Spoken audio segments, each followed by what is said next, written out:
ஒன்றிய அரசின் PM ஸ்ரீ திட்டத்திற்கு தொடர்ந்து எதிர்ப்பு தெரிவித்து வந்த கேரள அரசு திடீரென இத்திட்டத்தை செயல்படுத்துவதற்கான ஒப்பந்தத்தில் கையெழுத்திட முடிவு செய்திருப்பது சர்ச்சையை ஏற்படுத்தியுள்ளது. கேரள அரசின் முடிவுக்கு ஆளும் கூட்டணியிலேயே கடும் எதிர்ப்பு எழுந்துள்ளது.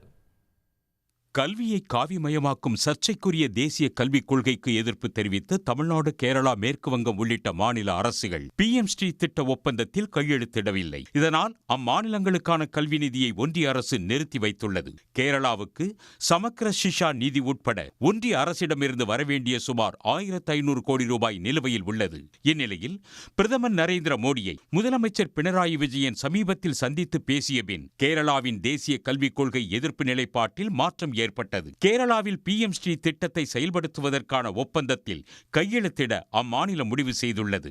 இது தொடர்பாக கேரள கல்வித்துறை அமைச்சர் சிவன்குட்டி சமீபத்தில் 2 முறை ஒன்றிய கல்வி அமைச்சர் தர்மேந்திர பிரதானை சந்தித்துள்ளார். இந்நிலையில் திருவனந்தபுரத்தில் பேசிய அமைச்சர் சிவன்குட்டி தேசிய கல்விக் கொள்கையை மாநிலம் எதிர்த்தாலும் PM ஸ்ரீ திட்டத்தில் கையெழுத்திடுவது ஒன்றிய அரசின் கல்வி நிதியை பெற உதவும் என்று கூறியுள்ளார். மாணவர்களுக்காக ஒதுக்கப்பட்ட நிதியை தொழில்நுட்ப காரணங்களுக்காக இழக்க வேண்டிய அவசியமில்லை என்ற அவர் ஒன்றிய அரசின் நிதியை ஏன் கேரளா ஏற்றுக்கொள்ளக்கூடாது என்று கேள்வி எழுப்பினார். கேரள அரசின் முடிவை இந்திய கம்யூனிஸ்ட் கட்சி கடுமையாக விமர்சித்துள்ளது. PM ஸ்ரீ நிதியில் இணையும் கடைசி நிமிட முடிவு நிதி ரீதியாகவும் பயனற்றது என CPI மாநில செயலாளர் பினோய் விஸ்வம் கூறியுள்ளார். PM ஸ்ரீ திட்டம் 2026-27 நிதி ஆண்டுடன் காலாவதியாக உள்ளதை சுட்டிக்காட்டியுள்ள அவர் கேரளாவுக்கு மிக குறைந்த நிதி கிடைக்கவே வாய்ப்புள்ளதாக கூறினார்.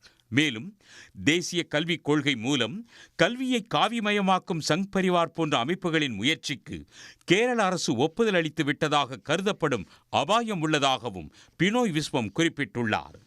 PM ஸ்ரீ திட்டத்தில் இணையும் கேரள அரசின் முடிவுக்கு எதிர்ப்பு தெரிவித்துள்ள மாநில காங்கிரஸ் தலைவர் சன்னி ஜோசப் அமைச்சரவையில் உள்ள இந்திய கம்யூனிஸ்ட் அமைச்சர்கள் இதற்கு கடும் எதிர்ப்பு தெரிவிக்க வேண்டும் என்று கூறியுள்ளார்.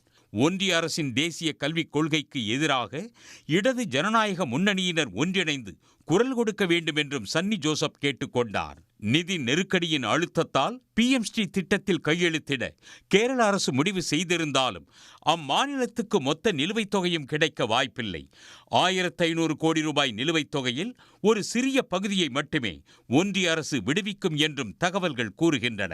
உடனுக்குடன் செய்திகளை தெரிந்து கொள்ள சன் நியூஸ் பெல் ஐகானை கிளிக் பண்ணுங்க.